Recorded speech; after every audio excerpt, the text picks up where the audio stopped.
In the early 2010s, mental illness spiked, and there are many potential factors.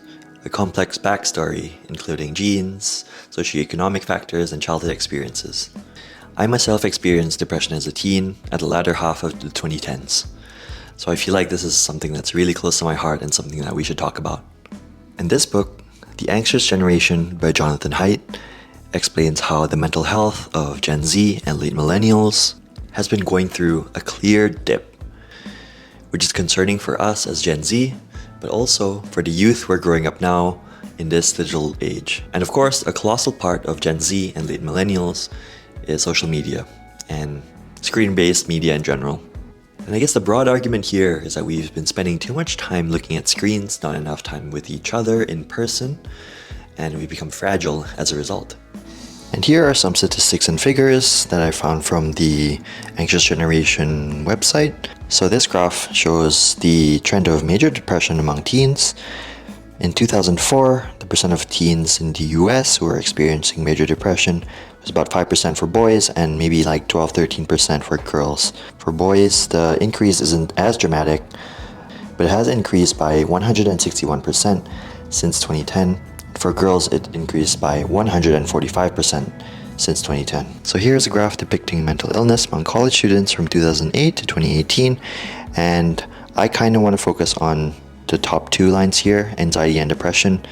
So you can see here in 2008, both anxiety and depression prevalence was at about 10%, and in 2018, it increased to 25% for anxiety and about 20% for depression. And similar trends can be seen with things like suicidality and emergency room visits, and the suicide rates for adolescents have also increased since social media started. Now, renowned researchers such as Jean Twenge and Zach Roche have proposed that social media is the cause of things like anxiety and depression. This is not just a correlation.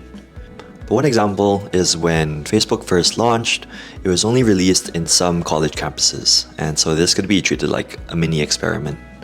The number of mental health issues started increasing in the colleges that were first introduced to Facebook. So perhaps social media could really be the cause of these mental health issues. So a fair question to ask would be, why is this happening? What about social media could be so poisonous to our mental health? Now, the book outlines 4 foundational harms to a phone-based childhood, and I think these could apply to everyone using smartphones for sure. 1 is social deprivation, 2, sleep deprivation, 3 is attention fragmentation, and 4 is addiction. Now, I think the first 2 harms are somewhat self-explanatory and quite self-evident, but for social deprivation, I can bring one example to you. So the daily time spent with friends for people aged 15 to 24 dropped tremendously from 2003 to 2019. In 2003, it was 160 minutes per day, and in 2019, it was only 40 minutes per day. And this significant of a drop between these 2 time periods are only exclusive to this age group of 15 to 24 years old. Sleep deprivation, pretty simple. You've probably experienced it yourself. The more you use your phone, the less you sleep. The more you sleep, the worse you feel mentally. And for number 3, attention fragmentation, I kind of wanted to talk about this a little bit more because it seems a little bit sinister and something seems to be happening under our feet without us knowing. Like on TikTok, Instagram Reels, YouTube Shorts, we decide whether in the first 2-3 seconds of a video whether we want to continue watching it or not.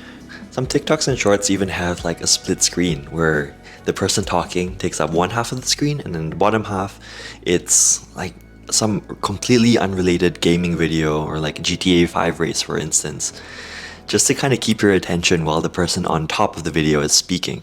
I think that's completely ridiculous. You can't even listen to a person speak anymore these days without having something else, maintain your attention. So, back in the day, jingle, jingle, jingle, back in the day, okay?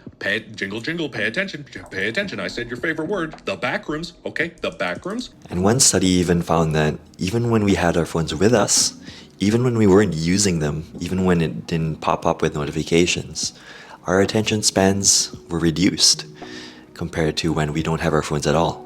Most teenagers get notifications every 5 to 10 minutes.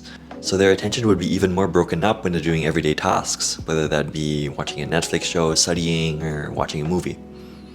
So I dove a little bit deeper beyond the study, and I found research by Gloria Mark that found that the average attention span in 2004 was about 2 minutes and 30 seconds. In the past 7 to 8 years, it has dropped to a staggering 47 seconds. So that's harm number 3. Our attention has basically gone down the drain. Number 4 is addiction. Now, you might have heard that social media is somewhat akin to gambling. It's like a slot machine. You never know when you're gonna get that next jackpot. And in the case of social media, it's like going on TikTok or Instagram every 10 minutes, refreshing, just to see if there's something new. We anticipate that we're gonna find a post that we like if we refresh, and we don't know whether we're gonna get something or not. And so just in case, we'll just refresh to see if there is something that we'll enjoy. And that mentality of positive reinforcement when we see a pleasurable post, that keeps us reinforced. That keeps the behavior going and going, and keeps us addicted. We are over-reliant on our phones. We feel uncomfortable without them, even getting withdrawal symptoms when we're not with them. We choose to spend time looking at our screens instead of looking at each other. I'm sure that we all know on some level that using our phones hours and hours on end, it's not great for our energy, productivity, or mental health. But we still do it because sometimes we can't keep our hands away from it. My friends are addicted, my family is addicted, and so am I. And I think the sinister part of this is that it's all normalized at the moment. Now, in many countries, kids can't smoke or gamble or drink until they're like a certain age of like 18 or 20 or whatever. And that's great.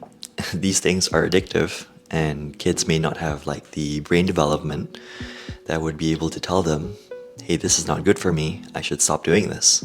What if social media has so similar effects?